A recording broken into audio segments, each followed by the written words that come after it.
পাতিলের নাড়াচাড়া দেখে বুঝতে পারতেছেন যে আজকে বিশেষ হয়তো বা কোনো কিছু নিয়ে আসছি।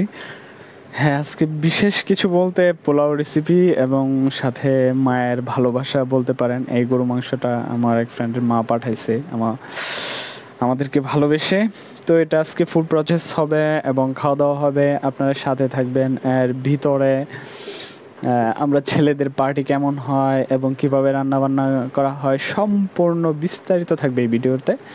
আমরা ছেলে ব্যাচেলাররা কীভাবে তাদের লাইফস্টাইল এবং কীভাবে বিভিন্ন সময় বিভিন্ন খাবারগুলো কীভাবে তারা রান্নাবান্না করে, ঠিক তাই আজকে সেটা ছিল। আমার পোলাও রান্না ছিল, এভাবে ভিজিয়ে পোলাও সিদ্ধ করে পোলাও রান্না করার। এরপর সাথে ছিল কবুতরের মাংস। কবুতরের মাংসটা ছিল প্রথমে, তারপর সিদ্ধ হয়ে গেল। এবং এইখানে হচ্ছে পোলাও রেসিপির মেন কার্যক্রম। তো চলতেছে এইভাবে, চলতে চলতে পোলাওটা হয়ে গেল। পোলাও দেখতে পারতেছেন পোলাও রিভিউটা কেমন আসছে, এবং সাথে গরু মাংস, শাক, সব কিছু আস্তে আস্তে সব কিছু হয়ে গেল। এই যে এটা হচ্ছিল আমাদের গরু মাংস হয়ে গেল। গরু মাংস হয়ে যাওয়ার পরে আমরা এভাবে সব মিক্স করতেছিলাম। মিক্স করার পরে আমার ফ্রেন্ডে বললো যে তুই তাড়াতাড়ি মিক্স কর, তাড়াতাড়ি রান্না কর, খিদা লাগছে। তা ঠিক তাড়াতাড়ির জন্য ভিডিওটা খুব ফাস্টভাবে দেওয়া হয়েছে, অনেক বেশি লং ভিডিও হয়ে গেছিলো। খুব তাড়াহুড়ার ভিতরে করে দিয়ে ভিডিওটা শর্ট করে দিয়ে দিয়েছিলাম। আর এটা হচ্ছিল ডিমবাজি, সাথে সব কিছু মিক্স করার পরে যাচ্ছিল, খুব ভালোভাবে মিক্স করতেছিল।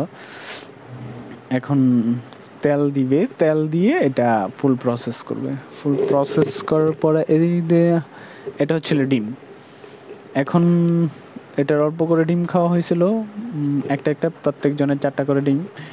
তো এই ডিম ভাজিটাই মানে একদম স্লোলি দেখাইলাম, আর বাকিগুলো ফাস্ট, কারণ ডিম ভাজিটা খুব সুন্দর দেখা গেছিলো এবং ডিম ভাজিটা পোলাওয়ের সাথে খুব ভালো গেছিলো। যদি আপনারা না খেয়ে থাকেন তাহলে এই ডিম ভাজিটা খেয়ে দেখতে পারেন। তারপর এটা শাক ভাজির জন্য শাক রান্না করার জন্য শাক করা হয়েছিল। এই